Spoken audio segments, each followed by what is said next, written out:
Everyone, कैसे हैं सब लोग। This is me Nidhi Gupta, your English coach. तो भाई फाइनली सीबीएसई ने क्लास 10th का रिजल्ट अनाउंस कर दिया है और आपका जो रिजल्ट था वो 22 जुलाई को आ गया था, राइट। रिजल्ट बहुत अच्छा आया है और ये जो आपका रिजल्ट था ना, ये आपका फाइनल रिजल्ट था।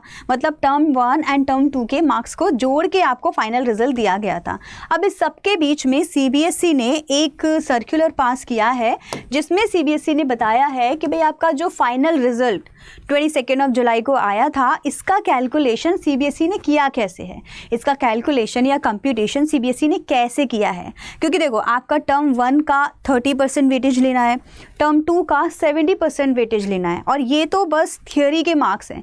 प्रैक्टिकल के मार्क्स के लिए आपको क्या है 50% का वेटेज लेना है, राइट। सो ये सारी कैलकुलेशन सीबीएसई ने कैसे की है, उसके लिए उन्होंने ये एक एग्जाम्पल आपको दिया हुआ है जिससे कि हर बच्चा एक कैलकुलेशन कर सकता है और अपना रिजल्ट वेरीफाई कर सकता है। जैसे मान लो किसी बच्चे के इंग्लिश में मार्क्स आए हैं 63, ठीक है। मेरे मार्क्स इंग्लिश में कितने हैं, 63 हैं। तो मैं कैसे कैलकुलेट करूं, मेरे 63 मार्क्स कैसे आए हैं, टर्म 1 में कितने थे, टर्म 2 में कैसे थे, 30 और 70% का वेटेज कैसे लिया है और इंटरनल असेसमेंट के मार्क्स को कैसे ऐड किया है, ये सारी कैलकुलेशन एक बार समझ लेते हैं। जैसे यहाँ पे सीबीएसई ने एक एग्जाम्पल लेके समझाया हुआ है कि भाई मान लो किसी बच्चे के टर्म 1 में 30 मार्क्स आए थे आउट ऑफ 40 मार्क्स का थियरी है ना आपका, तो 30 मार्क्स आए हैं आउट ऑफ 40, तो उसका 30% वेटेज, टर्म 1 का 30% वेटेज कैसे लेना है वो यहाँ पे कैलकुलेशन सीबीएसई ने बताया। तो हम भी कर लेते हैं। देखो, आपका जो एग्ज़ाम था टर्म 1 में 40 मार्क्स का था। अब 40 मार्क्स में से मान लो आपके कितने आए, 30 आए, तो 30 की पहले इन्होंने क्या है 100 की वैल्यू निकाली है, तो 30 × 2 ये आपके हो गए 100 की वैल्यू 60। अब 60 का 30% आपको निकाल लेना है, तो 60 का 30% कैसे निकालेंगे, 60 का 30% निकालेंगे, ठीक है।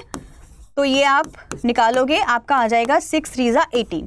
18 क्या हो गया बेटा, 18 आपके टर्म 1 के मार्क्स हो गए। क्लियर है, टर्म 1 के मार्क्स आपके कितने हो गए, 18 हो गए।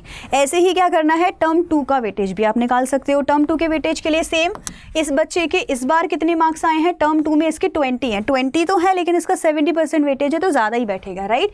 तो फाइनल मार्क्स आपके कितने थे, मैक्सिमम मार्क्स आपके 40 हैं, 40 में से आपके कितने आई 20।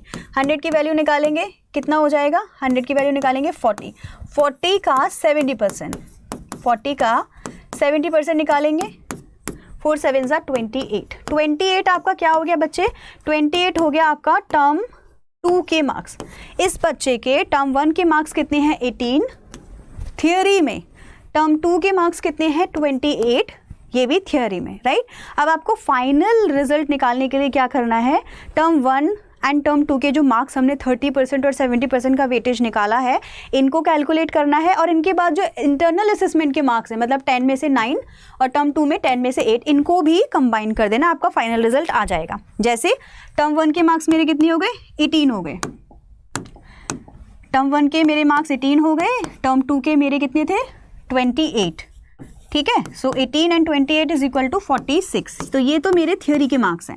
प्रैक्टिकल के मेरे मार्क्स क्या है, एक बार 9 आए हैं, दूसरी बार में 8 आए हैं, तो टर्म 1 के मेरे 9 मार्क्स हैं और टर्म 2 के मेरे 8 मार्क्स हैं, ये हो गया मेरा 17।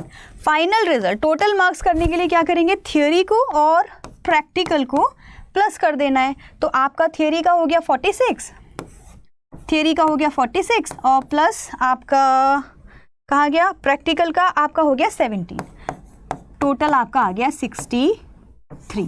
तो ये 63 जो है ये आपका फाइनल इंग्लिश के मार्क्स आप जस्टिफाई अपने कर सकते हैं। So this is how term 1, ठीक है, टर्म 1 एंड टर्म 2 का 30% एंड 70% वेटेज लेके आपको ये रिजल्ट निकाला गया है। ऐसे ही आप अपने सारे अदर सब्जेक्ट्स के भी कैलकुलेशन कर सकते हैं एंड आई एम श्योर आपको अपना रिजल्ट समझ में आ गया होगा। Thank you.